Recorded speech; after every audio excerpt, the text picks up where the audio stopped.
വണ്ടികളൊക്കെ കംഫർട്ടാണ്. എന്താന്ന് വെച്ചാൽ നമുക്ക് സീറ്റ് എത്ര വേണമെങ്കിലും അഡ്ജസ്റ്റ് ചെയ്യാം, പൊങ്ങാം. നേരത്തെ എന്ന് പറഞ്ഞ ഒരു വണ്ടിയിൽ ഇരുന്ന പിന്നെ തലേണ വെച്ചിട്ട് വേണം നമ്മൾ അഡ്ജസ്റ്റ് ചെയ്യാൻ. ആഫ്രിക്കയിൽ നിന്ന് വന്നിട്ട് അദ്ദേഹം പഠിച്ചതിന് ശേഷം അമ്മയെ വീഡിയോ കോൾ വിളിച്ച് എന്നെ കാണിച്ചു കൊടുത്ത്. ഏത് ലൈസൻസ് എടുക്കാൻ വന്നു? ട്രെയിലറാണെന്ന് തോന്നുന്നു. ഫാമിലി വന്ന് പഠിച്ചിട്ട് പോയി. ഭാര്യയും ഭർത്താവും മോനും. ഭർത്താവ് മാത്രം പഠിക്കാൻ വന്നതാ. ഇവിടെ വന്നപ്പോ ഭാര്യ അവര് ഹോട്ടലിൽ നടത്തുന്നതാണ്, രാജസ്ഥാനില് ഹോട്ടലിൽ നടത്തുന്ന ഒരാൾക്കാരാണ്. അവർക്ക് സാധനങ്ങളും ഉണ്ടാവും, ഫോർക്ക് ലിഫ്റ്റ് ഒക്കെ പഠിക്കണമെന്ന് പറഞ്ഞു വന്നാൽ നമ്മൾ കേസ് ഫയൽ ചെയ്ത് അങ്ങനെ ഒരു ആപ്ലിക്കേഷൻ എൻ്റെ പേരിലാണ് വെച്ചത്.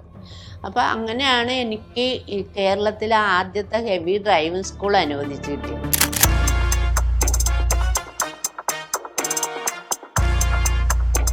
മണിയമ്മയ്ക്ക് എത്ര ലൈസൻസ് ഉണ്ട്? എനിക്ക് 12 ലൈസൻസ്. അതേതൊക്കെയാ? Bus, lorry, trailer, excavator, crane, fork lift, road roller, tractor, ഇതൊക്കെ വെറുതെ എടുത്തു വെച്ചതേ ഉള്ളൂ. ഹായ്, ഞാൻ ചാന്ദിനി. ഇന്ന് നമ്മുടെ കൂടെ സ്റ്റോറി സീറ്റിലുള്ളത് ഒരുപാട് പേരെ ഇൻസ്പയർ ചെയ്തുകൊണ്ടിരിക്കുന്ന age is just A number എന്ന് പ്രൂവ് ചെയ്തുകൊണ്ടിരിക്കുന്ന മണിയമ്മയാണ്. Maniyamma, welcome to S27. നമസ്കാരം. മണിയമ്മ ഭയങ്കര ഇൻസ്പയറിംഗ് ആണ് ഞങ്ങൾ എല്ലാവർക്കും. കാരണം ഇപ്പൊ എനിക്കാണെങ്കിലും ഞാൻ ലൈസൻസ് എടുത്തു, പക്ഷെ എനിക്ക് ലോങ് ഒക്കെ ഓടിക്കാൻ പേടിയാ.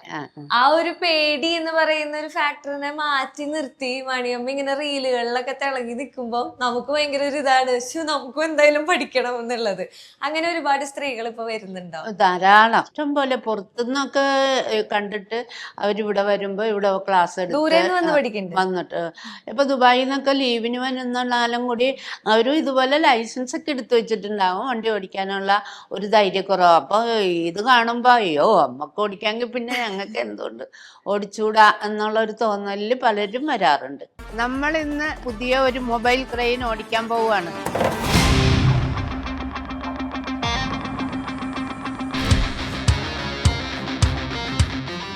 A to Z എന്നുള്ള ഒരു ഡ്രൈവിംഗ് സ്കൂളുണ്ട്.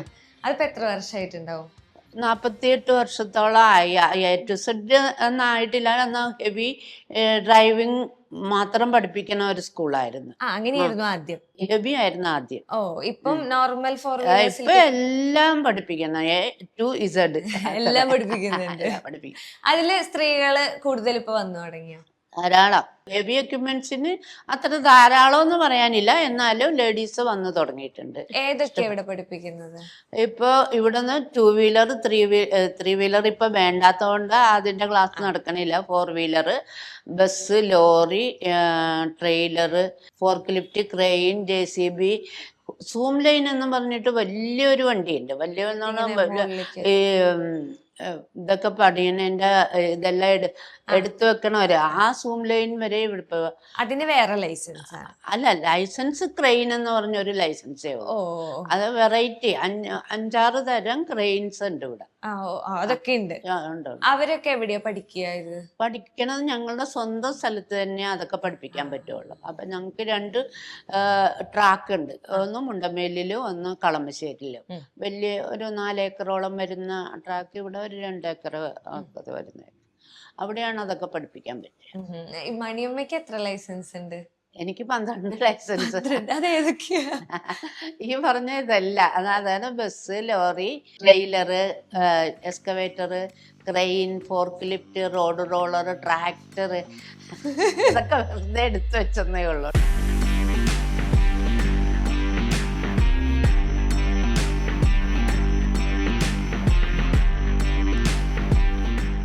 ഇതെങ്ങനെ ക്രേസ് വന്നേ? ക്രേസ് ആയിട്ടൊന്നും തോന്നിയിട്ട് വന്നതൊന്നും അല്ല, ആവശ്യമായിട്ട്. അതായത് പണ്ടൊക്കെ ഡ്രൈവിംഗ് സ്കൂൾ നടത്തണമെങ്കിൽ 5 വർഷത്തെ എക്സ്പീരിയൻസ് ഉള്ളവർക്ക് പഠിപ്പിക്കാനുള്ള ക്വാളിറ്റി ആവും. ഇപ്പൊ അങ്ങനെയല്ല, ഡിപ്ലോമയൊക്കെ പാസ്സായി ടെക്നിക്കലായിട്ട് പാസ്സായാലും പഠിപ്പിക്കാൻ പറ്റും. നേരത്തെയൊക്കെ 5 വർഷത്തെ എക്സ്പീരിയൻസ് മതി. നമ്മള് വണ്ടി ഓടിച്ചാലും ഓടിച്ചില്ലേലും 4 വീലർ എടുത്ത 5 വർഷം കഴിഞ്ഞാൽ, ലൈസൻസ് കിട്ടിയ 5 വർഷം കഴിഞ്ഞാല് നമുക്ക് പഠിപ്പിക്കാനുള്ള ക്വാളിറ്റി ആവും. അപ്പൊ അതിനു വേണ്ടിയിട്ട് ഹസ്ബൻഡ് തന്നെ ആദ്യമേ തന്നെ ഇതൊക്കെ എടുത്തു വെപ്പിച്ചതാണ്. പിന്നെ തുടക്കത്തിലേ ഇതൊക്കെ എടുത്തോ? ഇല്ല, തുടക്കത്തില് 4 വീലർ മാത്രമേ എടുത്തുള്ളൂ. അതിനുശേഷം ഒരു 93 ആയപ്പോഴാണ് 2 വീലറും 3 വീലറൊക്കെ എടുക്കുന്നത്. എന്നാൽ 93 സ്ത്രീകൾ അത്രയും അങ്ങനെ ഇതിലേക്ക് വന്നിട്ടില്ല. എന്നാലും ഇവിടെ ഇവര് ബിസിനസ്സാണ്, ഇത്രയും ഡെവലപ്പ് അല്ല, എന്നാലും ബിസിനസ്സാണ്. അപ്പൊ അവർക്ക് നമ്മളെ കൊണ്ട് എവിടെയും പോകാനൊന്നും നേരം കിട്ടില്ല. അപ്പൊ എല്ലാ കാര്യത്തിനും ഞാൻ തന്നെ പോകേണ്ടി വരും. അപ്പൊ എനിക്ക് യാത്ര, നടന്നു പോകല്, ബസ്സിൽ കയറി പോകലൊക്കെ ബുദ്ധിമുട്ടായപ്പോ 2 വീലർ പഠിച്ചു. അങ്ങനെ 2 വീലറിലാണ് പിന്നെ എൻ്റെ യാത്രകളൊക്കെ കൂടുതൽ. അപ്പൊ അങ്ങനെയാണ് ഇതിലോട്ട് ഇങ്ങനെ. അത് കഴിഞ്ഞൊരു 2014 ആയപ്പോഴാണ് ഈ എക്യുപ്മെന്റ്സിന്റെ ഒക്കെ ലൈസൻസ് എടുത്തത്. അതപ്പോ ഒരു രസത്തിന് വേണ്ടി എടുത്തതാണ്? രസത്തിന് വേണ്ടിയല്ല, നമുക്ക് ഈ വണ്ടികളെല്ലാം ഉണ്ടല്ലോ. ഇപ്പൊ ഈ വണ്ടികള് ഫോർക്ക് ലിഫ്റ്റ്, ക്രെയിൻ, JCB, എല്ലാ വണ്ടികളും ഉണ്ട്. അപ്പൊ നമുക്ക് അത്യാവശ്യം ഒന്ന് വണ്ടി ഓടിക്കേണ്ടി വന്നാല അല്ലെങ്കിൽ അങ്ങനെ വേണമെന്ന്, അപ്പൊ ഇതിന്റെ എല്ലാ ലൈസൻസ്, പിന്നെ എനിക്ക് ഇതൊക്കെ തുടങ്ങാനുള്ള സ്കൂളും കൂടി സാങ്ഷൻ ആയിട്ടുണ്ട്. അപ്പൊ എനിക്കും ആ ലൈസൻസ് ഒക്കെ വേണം. അപ്പൊ അങ്ങനെയാണ് ഇതെല്ലാം എടുത്തത്. അത് കഴിഞ്ഞ് റോൾസ് റോയ്സ് ഒക്കെ ഓടിക്കാൻ അതാ. അപ്പൊ ദുബായി പോയപ്പോ അവരൊരു എഡിറ്റോറിയൽ ചാനലുകാരാണ് എന്നെ കൊണ്ടുപോകുന്ന അറിഞ്ഞപ്പോ തന്നെ ഇന്റർനാഷണൽ ലൈസൻസും കൂടി എടുത്തിട്ടാ പോയത്. അവിടെ ഒരു ചാൻസ് കിട്ടിയാൽ നടത്തട്ടെ. ഇവിടെ ഇന്റർനാഷണൽ ലൈസൻസ് എടുത്തിട്ട് അങ്ങോട്ട് പോയി. അല്ല, ലൈസൻസ് ഇല്ലാതെ വണ്ടി ഓടിപ്പിക്കാൻ അവിടെയും പറ്റില്ല. അപ്പൊ ഒരു ചാൻസ് കിട്ടി അങ്ങ് തകർക്കാതെ വെച്ചിട്ട് പോയി. അപ്പൊ അവിടെ പോയി റോൾസ് റോയ്സ് ഓടിച്ചപ്പോൾ ഒരു ഫീൽ എന്തായിരുന്നു? നമുക്ക് ഭയങ്കര അഭിമാനമല്ലേ, നമ്മള് വേറൊരു രാജ്യത്ത് വന്ന്. അത് ഇപ്പൊ നമ്മള് റൈറ്റ് ഹാൻഡ് ഡ്രൈവ് അല്ലേ, അവിടെ ലെഫ്റ്റ് ഹാൻഡ് ഡ്രൈവ് ആണ്. അപ്പൊ അത് പെട്ടെന്ന് അങ്ങനെ മാറിയെന്നല്ല, അവര് കുറച്ചു നേരം ഒരു ഗ്രൗണ്ടിലൊരു ചെറുതായിട്ടൊന്ന് കാണിച്ചു തന്നിട്ട് പിന്നെ വണ്ടി അത് അദ്ദേഹം വണ്ടി പുതിയത് വാങ്ങിച്ചിട്ട് ഒരാൾക്ക് പോലും ഓടിക്കാൻ കൊടുത്തിട്ടുണ്ടായില്ല. ആ വണ്ടി എനിക്ക് തരികയെന്ന് കോൺഫിഡൻസിൽ തന്നതാ. അപ്പൊ എന്നോടുള്ള ഒരു താല്പര്യവും. അപ്പൊ അത് ഓടിച്ചപ്പോ ഒരു ഭയങ്കര ഫീലായിരുന്നു. അങ്ങനെ അതുപോലെ ഒരു അടിപൊളി ഫീല് തോന്നിയത് ഞാനിപ്പോ ഈ സ്പോർട്സ് കാറൊക്കെ ഓടിക്കുമ്പോ അതുപോലെ ഒരു ത്രില്ല് കിട്ടാം, ഒരു കിക്ക് കിട്ടും. കിക്കിലാണ് ഓടിക്കണേ. ആര് പുതിയ വണ്ടി എടുത്താലും എനിക്ക് ഓടിക്കാൻ തരും. ആരായാലും മണിയമ്മ ഒന്ന് ഓടിച്ചു നോക്കിക്കോ.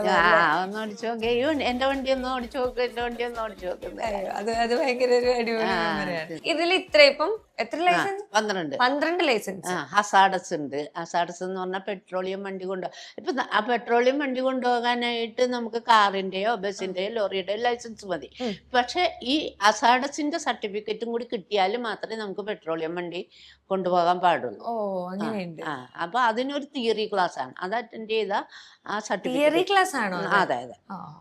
ഇന്നിപ്പോ ഓരോ സാധനങ്ങൾ, സ്ഫോടക വസ്തുക്കളൊക്കെ ആയിരിക്കുമല്ലോ. അപ്പൊ ഓരോ സാധനം എന്തുകൊണ്ട് നമുക്ക് അതിനെ ഓവർകം ചെയ്യാൻ പറ്റും, അതാണ് അതിൽ പഠിപ്പിക്കുന്ന കാര്യങ്ങൾ.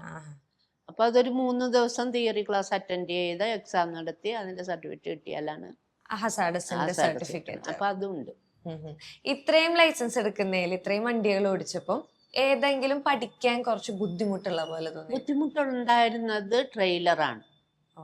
ട്രെയിലർ നമുക്ക് റിവേഴ്സ് എടുക്കാൻ, അത് എപ്പോഴും അത്ര അങ്ങോട്ട് പെർഫെക്റ്റ് ആണെന്ന് എനിക്ക് പറയാൻ പറ്റില്ല. റിവേഴ്സ് എടുക്കാൻ ഭയങ്കര ബുദ്ധിമുട്ടായിരുന്നു. ഏതെങ്കിലും ഒരു ലൈസൻസ് കിട്ടിയപ്പോ എനിക്ക് കിട്ടി എന്നുള്ളൊരു സാധനം? അതെനിക്ക് 2 വീലർ കിട്ടിയപ്പോ. 2 വീലർ ആയിരുന്നു ഇതിലേറ്റവും. 2 വീലറാണ്. അങ്ങനെ സൈക്ലിംഗ് പോലും അറിയാത്ത ഒരു. സൈക്കിൾ ഓടിക്കില്ല? ഇല്ല. അത് കോമഡി ആയി. എന്തായാലും ഇത്രയധികം വണ്ടികൾ ഓടിച്ചിട്ട് സൈക്കിൾ ഓടിച്ചിട്ടില്ല. ഒന്നാമത് ഈ ഡ്രസ്സിന്റെയാണ് കൂടുതലും പ്രശ്നം. പണ്ടേ ഈ ഒരു സെറ്റുമുണ്ടല്ല, പാവാടയും ബ്ലൗസ് വരുന്ന, അത് കഴിഞ്ഞ് മുണ്ടുന്ന, അങ്ങനെ സാരി, അതിൽ കൂടുതൽ വേറെ ഒന്നും ഇടൂല. അപ്പൊ സൈക്കിൾ ഓടിക്കുമ്പോ ഒരു ബുദ്ധിമുട്ട് വരും. 2 വീലർ പിന്നെ കുഴപ്പമില്ല. ഇപ്പൊ 2 വീലർ ഓടിക്കാറുണ്ടോ? ഉണ്ട്. ഇപ്പൊ 2 വീലറിന് യാത്ര ചെയ്യും? അത്യാവശ്യം അടുത്തൊക്കെ പോകാന്, അമ്പലത്തിലൊക്കെ പോകാനാണ് കൂടുതലും 2 വീലർ പ്രിഫർ ചെയ്യുക.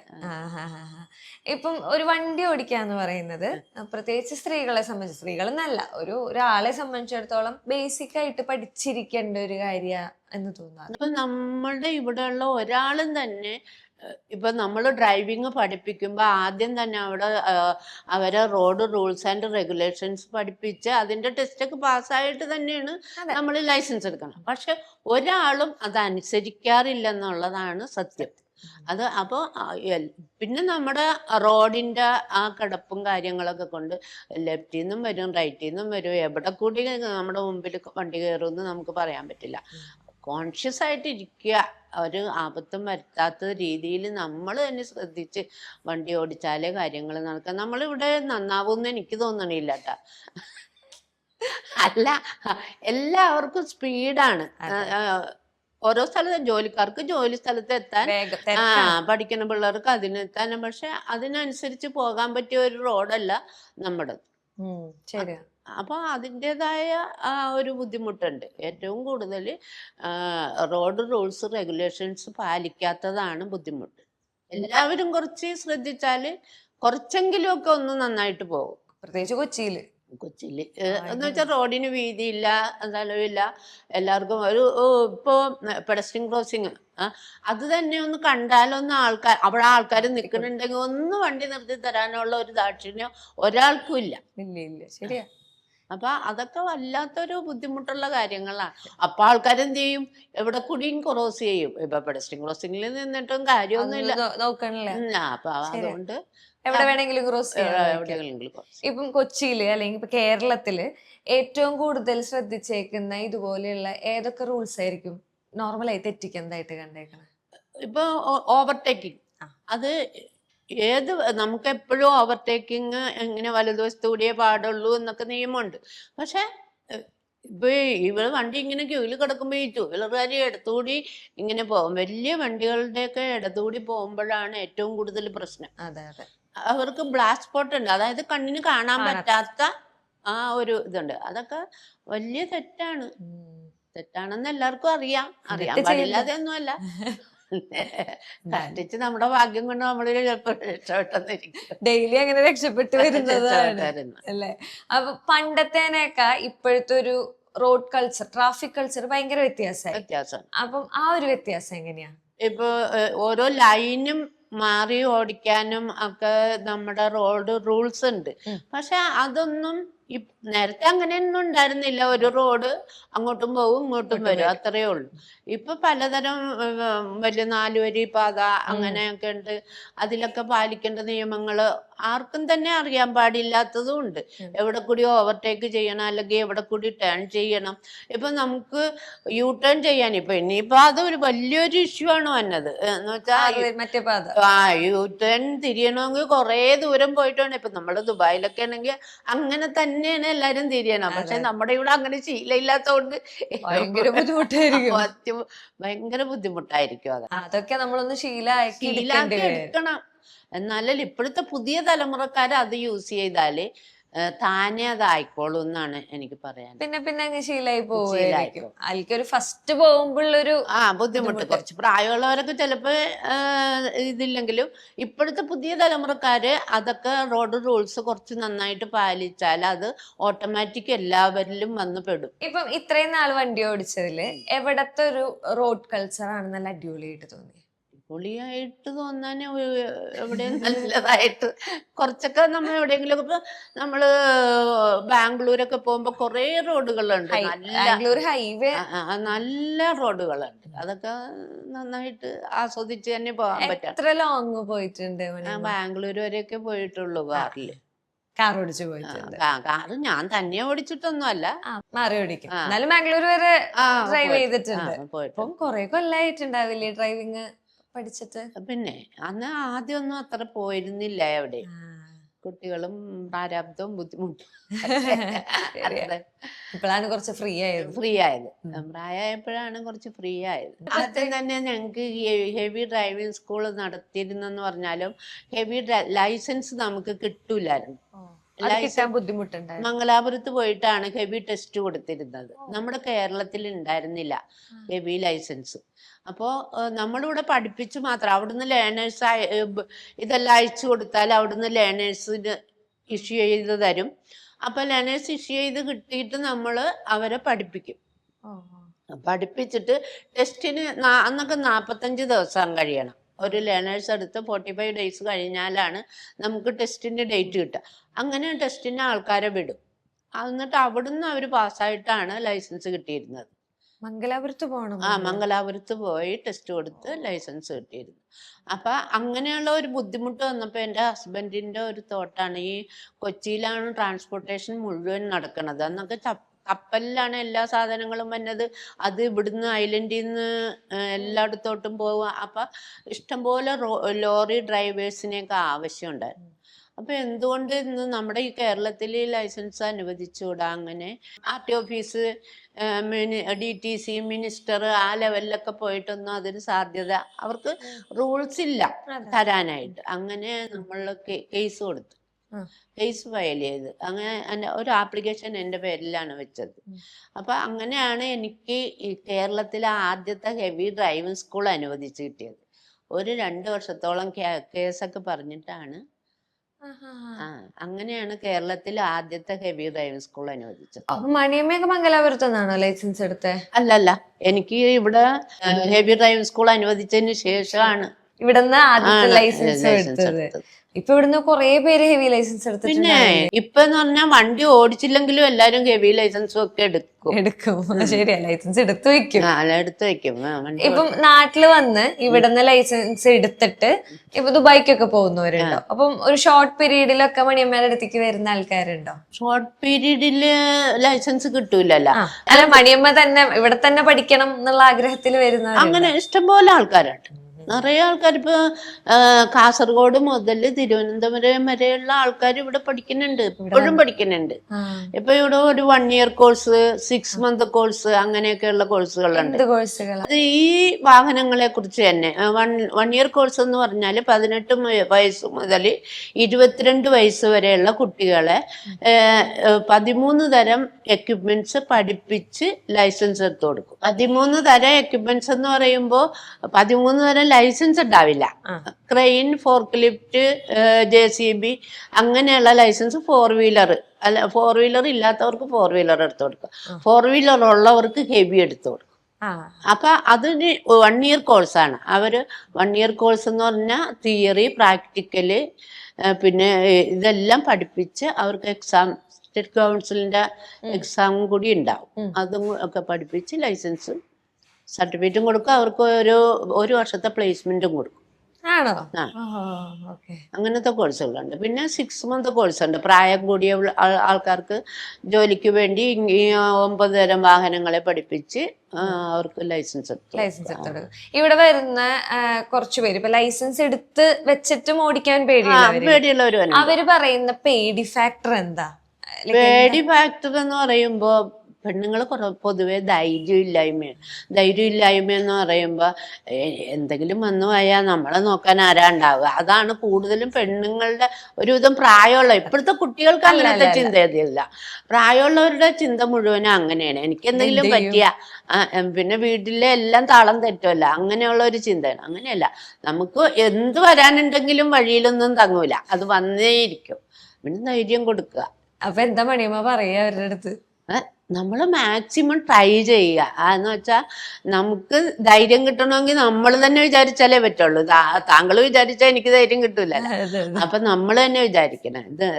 പക്ഷെ നന്നായിട്ട് പഠിക്കുക. പഠിച്ചിട്ട് വേണം ഒരു പ്രാക്ടീസിൽ ഇങ്ങോട്ട് ഇറങ്ങാൻ, തരത്തിലേക്ക് ഇറങ്ങാൻ എന്നിട്ട് വേണം. അപ്പൊ ഇവിടെ വന്നിട്ട് ഭയങ്കര പേടി കാണിച്ചിരുന്ന ഏതെങ്കിലും സ്റ്റുഡന്റ് ഇപ്പൊ നല്ല പ്രോ ആയിട്ട് വണ്ടി ഓടിക്കുന്നുണ്ട്? ഇഷ്ടംപോലെ ആൾക്കാർ. അത് ആ കൊറോണ കാലത്താണ് കൂടുതലും ആവശ്യം വന്നത്. അപ്പൊ കൊറോണ കാലത്ത് ഞങ്ങൾക്ക് ഗ്രൗണ്ട് ഉള്ളത് കൊണ്ട് ഞങ്ങൾ പുറത്തു പോകാതെ അവർക്ക് ട്രെയിനിങ് എന്ന് വെച്ചാൽ ഹസ്ബൻഡ് സുഖമില്ലാതെ കിടക്കുന്നുണ്ട്, വീട്ടിൽ വണ്ടിയുണ്ട്, ഡ്രൈവറെ വിളിച്ചാൽ വരാനില്ല. അങ്ങനെയുള്ള ചുറ്റുപാടിൽ കുറെ പേരെല്ലാം അത്യാവശ്യം കൊണ്ട് വണ്ടി പഠിച്ചു. അപ്പൊ അങ്ങനെ വന്ന് പഠിച്ചവരൊക്കെ ഉണ്ട്, ഇഷ്ടം പോലെ. ഇപ്പോഴും പന്നുണ്ട്. പഠിച്ച് വണ്ടി ഓടിക്കാവുന്ന ധൈര്യമൊക്കെ ഉണ്ടെങ്കിലും ഒരു പേടി മാറാനായിട്ട് 1 ഡേ കോഴ്സ് ഉണ്ട്, 1 വീക്ക് കോഴ്സ് ഉണ്ട്. അങ്ങനെയുണ്ട്. ഉണ്ട്. അതൊക്കെ ചെയ്തു കൊടുക്കുമ്പോ അവർക്ക് തന്നെ ഒരു ഓൾറെഡി അറിയാമെങ്കിലും പിന്നെ വണ്ടി ഓടിക്കാതിരിക്കുമ്പോ ഒരു സങ്കോചമാണല്ലോ, പിന്നെ അത് ഓടിക്കാൻ പറ്റില്ല. അപ്പൊ ഒന്നും കൂടി ഒന്ന് ഫ്രഷപ്പ് ആയാൽ ചെയ്യാൻ പറ്റും. മണിയമ്മ ഓടിച്ച വാഹനങ്ങളില് ഏറ്റവും കംഫർട്ടബിൾ ആയിട്ട് തോന്നിയിരിക്കുന്ന വാഹനം? കംഫർട്ടബിൾ ആയിട്ട് ഇപ്പോഴത്തെ പുതിയ വണ്ടികളൊക്കെ കംഫർട്ടാണ്. എന്താന്ന് വെച്ചാൽ നമുക്ക് സീറ്റ് എത്ര വേണമെങ്കിലും അഡ്ജസ്റ്റ് ചെയ്യാം, പൊങ്ങാം. നേരത്തെ എന്ന് പറഞ്ഞ ഒരു വണ്ടിയിൽ ഇരുന്ന പിന്നെ തലേണ വെച്ചിട്ട് വേണം നമ്മൾ അഡ്ജസ്റ്റ് ചെയ്യാൻ. ഇപ്പൊ അങ്ങനെയൊന്നും വേണ്ടല്ല. അപ്പൊ വണ്ടി തന്നെ വേണമെങ്കിൽ സീറ്റ് പൊക്കാം, സീറ്റ് മുമ്പോട്ടെടുക്കാം. അങ്ങനെ ഇപ്പോഴത്തെ എല്ലാ വണ്ടികളും അങ്ങനത്തെ അഡ്വാൻസ്ഡ് ആണ്. എന്നാലും ഏത് കാറായിരിക്കും അല്ലെങ്കിൽ ഏത് വാഹനമായിരിക്കും? ഇപ്പൊ ഞാൻ BMW X1 ഓടിച്ച്, അത് ഭയങ്കര കംഫർട്ടായിട്ട് തോന്നി. ഇപ്പോഴും ഏതെങ്കിലും ഒരു പുതിയ വണ്ടി ഓടിക്കുമ്പോ ആദ്യം ഒരു പേടി തോന്നാറ്? പേടി ഇല്ലാതെ ഇല്ല. അല്ലാതെ നമ്മൾ പലതും കേൾക്കുന്നുണ്ട്, ഒരു ലേഡി പുതിയ വണ്ടി എടുക്കാൻ പോയിട്ട് അത് പോയി ഇടിച്ച്, അതൊക്കെ കാണുമ്പോ നമുക്ക് ഉള്ളിലുണ്ടാവും. എന്നാലും നമ്മൾക്ക് കോൺഫിഡൻസ് ഉണ്ട്, അങ്ങനെ ഓടിക്കും. അല്ല, സെൽഫ് കോൺഫിഡൻസുമാണ് കാര്യങ്ങൾ നടക്കുന്നത്. അപ്പൊ ഇപ്പോഴത്തെ വണ്ടികളില് ഇപ്പം ഇലക്ട്രിക് വെഹിക്കിൾസ് വന്നു, ഒരുപാട് വ്യത്യാസങ്ങൾ വന്നു. ഇപ്പൊ പണ്ട് എന്ന് വെച്ച് കഴിഞ്ഞപ്പം പവർ സ്റ്റിയറിംഗ് ഇല്ലാത്ത സമയത്തായിരിക്കും അത് ഈ സ്റ്റിയറിംഗ്, ബസ്സിന്റെ സ്റ്റിയറിംഗ് ഒക്കെ ഇങ്ങനെ കടന്നിങ്ങനെ പിടിച്ചു തിരിക്കണം. ഒരു വളവൊക്കെ കഴിഞ്ഞാ ഇപ്പൊ അതൊന്നും തിരിക്കാൻ പറ്റൂലായിരിക്കും. അല്ല, ഇപ്പൊ പവർ സ്റ്റിയറിംഗ് ആണല്ലോ. ഇത്ര ഈസി ആയിട്ടും പഠിക്കുന്നില്ല എന്നുള്ളൊരു സാധനം ഉണ്ട് അല്ലേ? ഞങ്ങളുടെ ഇവിടെ വന്നവർക്ക് ആദ്യം തന്നെ ഒരു കോൺഫിഡൻസാ കൊടുക്കുക. അവർക്കൊരു കോൺഫിഡൻസ് കിട്ടിയാലേ ഒരു നമുക്ക് ഒരാള് നമ്മൾ ചെയ്യാന്നുണ്ടെങ്കിലും നമുക്കതിന് ഒന്ന് പുറകിൽ നിന്ന് തള്ളാൻ, അത് ലേഡീസിനാണ് കൂടുതലും. ഒരു തള്ളുണ്ടെങ്കിലേ പോവുള്ളൂ. അപ്പൊ അങ്ങനെയുള്ളവരാണ് ഇവിടെ വന്ന് കോൺഫിഡൻസോട് കൂടിയിട്ട് തീർച്ചയായിട്ടും വണ്ടി ഓടിക്കാറ്. ഇപ്പം നമ്മളൊരു കാറ് മേടിക്കുന്ന സമയത്ത് ഇപ്പൊ ഡ്രൈവ് ചെയ്യുന്നതിനൊക്കെ കൂടുതൽ ഇപ്പം കാറിന്റെ കുറെ ഫീച്ചേഴ്സ് ഒക്കെ നോക്കുമല്ലോ. അപ്പൊ ഇപ്പൊ അങ്ങനത്തെ കാര്യങ്ങളിൽ പണിയുമ്പോ അപ്ഡേറ്റഡ് ആണോ? അപ്ഡേറ്റഡ് അല്ല, അത്ര അല്ല. എന്ന് വെച്ചാൽ ഇപ്പൊ കുട്ടികളാണ്, നമ്മുടെ വീട്ടിലുള്ള പിള്ളേര് തന്നെയാണ് അതിന് മറ്റതുണ്ട് ഇങ്ങനെ ഓരോന്ന് അവര് ചെയ്തോണ്ടിരിക്കണം. ഞാൻ പക്ഷെ വണ്ടി കയറുമ്പോ ഇതിനെ പറ്റി അറിയും, എവിടെ സ്റ്റാർട്ട് ചെയ്യണം, എവിടെ ചോദിക്കോ മണിയമ്മ ഇതൊക്കെ? അത് അവരോട് പറഞ്ഞാലല്ലേ എനിക്ക് ചെയ്യാൻ പറ്റുള്ളൂ. ഫീച്ചറൊക്കെ അറിഞ്ഞിരിക്കണം. അറിഞ്ഞാലേ നമുക്ക് ഇപ്പൊ ഏത് വണ്ടി ആയാലും ഒന്നും ഒരേപോലെ അല്ല, അങ്ങനെയാണ്. അപ്പൊ കീടണത് പോലും വ്യത്യാസം ആയിട്ടാണ് വന്നത്. ഇപ്പൊ ഓരോന്നിലും മാറ്റം വരുന്നുണ്ട്. ആദ്യം ഓടിച്ച ലക്ഷറി വണ്ടി ഏതായിരിക്കും? സ്പോർട്സ് കാറാണ് BMW ഉണ്ട്. ആദ്യം ഓടിച്ച ലക്ഷറി ദുബായിലാണോ? ആദ്യം പുറത്തു പോയി വണ്ടി ഓടിച്ചേ? പുറത്തു പോയി വണ്ടി ഓടിച്ചത് ദുബായിലാണ്. എപ്പോഴും ഈ ഒരു സെറ്റ് മുണ്ട് തന്നെയാണ്? അല്ല, പുറത്തു പോകുമ്പോ ഞാൻ സാരി എടുക്കും. എനിക്ക് തോന്നുന്നു മണിയമ്മയുടെ ഒരു ഹൈലൈറ്റ് എന്ന് പറയുന്നത് JCBയിലടക്കം ഈ സെറ്റ് മുണ്ടൊക്കെ എടുത്ത് കയറുമ്പോ അപ്പൊ നമുക്ക് തോന്നില്ലേ, അതായത് നമ്മൾക്ക് നേരത്തെ നമ്മൾ സൈക്കിളിന്റെ കാര്യം പറഞ്ഞ പോലെ ജീൻസ് ഇട്ടിട്ടൊക്കെ ആയിരിക്കും ഇരിക്കുന്നത്. കാറിലാണെങ്കിലും ഏതാണെങ്കിലും ഓടിക്കാനൊക്കെ പോകുമ്പോ അതാണ് കംഫർട്ടബിൾ. അല്ല, ഇപ്പൊ എനിക്ക് തോന്നുന്നുണ്ട്, ഞാൻ നേരത്തെ യൂസ് ചെയ്തിരുന്നെങ്കിൽ എനിക്കും കംഫർട്ടായി. ഞാനിപ്പോ തായ്ലൻഡിൽ പോയിരുന്നു, അപ്പൊ ഞാൻ മാത്രമേ ഉള്ളൂ സാരി ഉടുത്തു. പക്ഷെ അതൊന്നും അടിപൊളി. അല്ല, അപ്പൊ നമുക്കൊരു കംഫർട്ട് കുറവുണ്ടേ. എവിടെയെങ്കിലും പോകുമ്പോ ഇതൊന്നൊക്കെ ഒന്ന് പൊക്കി വെള്ളത്തിലിറങ്ങാൻ നേരത്ത് പിന്നെ ജീൻസ് ഇടാതെ പറ്റില്ല, ബുദ്ധിമുട്ടാവും. പക്ഷെ ഇത് ഉടുത്തിട്ടുള്ള ഒരു വണ്ടി ഓടിക്കലിന് ഒരു സ്പെഷ്യൽ ഫാൻ ബേസ് ഉണ്ട്. എനിക്കും മുണ്ടുനാടനും തന്നെയാണ് എപ്പോഴും ഇഷ്ടം. വീട്ടിൽ ഞാൻ മുണ്ടുനാടനും മാത്രമേ ഉടുക്കുള്ളൂ. എപ്പോഴും ഈ ഒരു ഡ്രസ്സാണ്. ഇപ്പൊ ഏതൊക്കെ അവാർഡുകളാ, ഏതൊക്കെ റെക്കോർഡുകളാ കിട്ടിയേക്കുന്നത്? യെല്ലോ ബുക്ക് ഓഫ് അതുണ്ട്, പിന്നെ ഇന്ത്യ ബുക്ക് ഓഫ് റെക്കോർഡ് ഉണ്ട്. പിന്നെ റെക്കോർഡായിട്ടല്ല, പിന്നെ ഓരോ സ്ഥലത്തും പോകുമ്പോ ഇഷ്ടംപോലെ അവാർഡ്സ്, മഴവിൽ മനോരമ, വനിത ഇതിന്റെ, അങ്ങനെ ഒരുപാട്. ഇപ്പൊ മണിയമ്മ കാണാൻ ആരെങ്കിലും വരാറുണ്ടോ? ഇഷ്ടംപോലെ ആൾക്കാരെ കുറിച്ച് ചോദിക്കാൻ പേടി മാറ്റ ഇഷ്ടംപോലെ ആൾക്കാർ വരാറുണ്ട്. അത് ഹിന്ദിക്കാരൊക്കെ ഉണ്ടെങ്കിൽ കാല് തൊടുത് അങ്ങനെ പോകുള്ളൂ. വേറെ രാജ്യത്തു നിന്നുള്ള ആരെങ്കിലും വന്നിട്ടുണ്ടോ പഠിക്കാൻ? സ്റ്റുഡന്റ് ആഫ്രിക്കയിൽ നിന്ന് വന്നിട്ടുണ്ട്.